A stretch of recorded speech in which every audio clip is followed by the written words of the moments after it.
Are you aware of this episode in American history?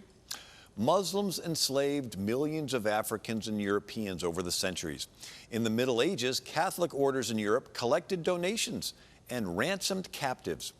In 1625, William Bradford wrote of a pilgrim ship returning to England with dried fish and beaver skins to trade for supplies, when Muslim pirates captured it in the English Channel, took the crew to Morocco and sold them into slavery. European countries then paid millions of dollars in tribute to the Muslim pirates, and America was covered under the British tribute.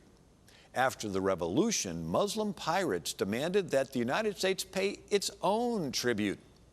When pirates captured American ships, Thomas Jefferson met with Tripoli's ambassador in France, asking, "What did we do to offend you?" Well, he writes back to Congress in 1785 saying, "The ambassador answered us that it was written in the laws of their Quran that all nations who should not have acknowledged Islam's authority were sinners, and it was their duty to make war upon them and to make slaves of all they could take as prisoners." Jefferson arranged for John Paul Jones, the father of the American Navy, to fight the Muslims on the Black Sea for Catherine the Great of Russia. The U.S. was paying nearly 20% of its federal budget to these Muslim Barbary pirates. Then on December 29, 1803, the new 36-gun U.S. frigate Philadelphia ran aground on an uncharted sandbar in the Mediterranean while patrolling off of Morocco's coast. The 307-man crew was imprisoned for 18 months.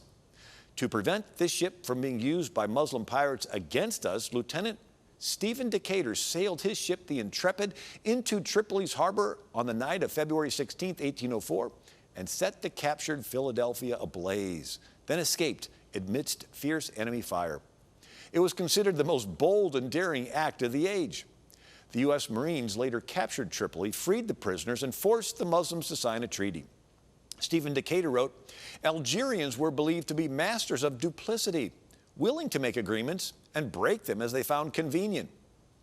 After the First Barbary War, Francis Scott Key published a poem in Boston's Independent Chronicle, December 30th, 1805, titled, "When the Warrior Returns from the Battle Afar." He wrote this to the same tune that 9 years later he would use to write the Star-Spangled Banner. It said, "In conflict resistless, each toil they endured, till their foes shrunk dismayed from the war's desolation. And pale beamed the crescent, its splendor obscured by the light of the star-spangled flag of our nation, where each flaming star gleamed a meteor of war, and the turbaned head bowed to the terrible glare.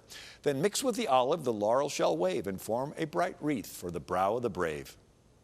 Well, the Barbary Pirate Wars are referred to in the lines of the U.S. Marine Anthem, "From the halls of Montezuma to the shores of Tripoli." On December 5th, 1815, at the end of the Second Barbary War, President James Madison announced the successful termination of the war, which had been commenced against the United States by the Regency of Algiers. The squadron under Commodore Decatur lost not a moment after its arrival in the Mediterranean in seeking the naval force of the enemy and succeeded in capturing 2 of his ships. He hastened to the port of Algiers, where peace was promptly yielded to his victorious force. Madison continues, "A sensibility in which you will unite to the happy lot of our country and to the goodness of a superintending providence, to which we are indebted for it."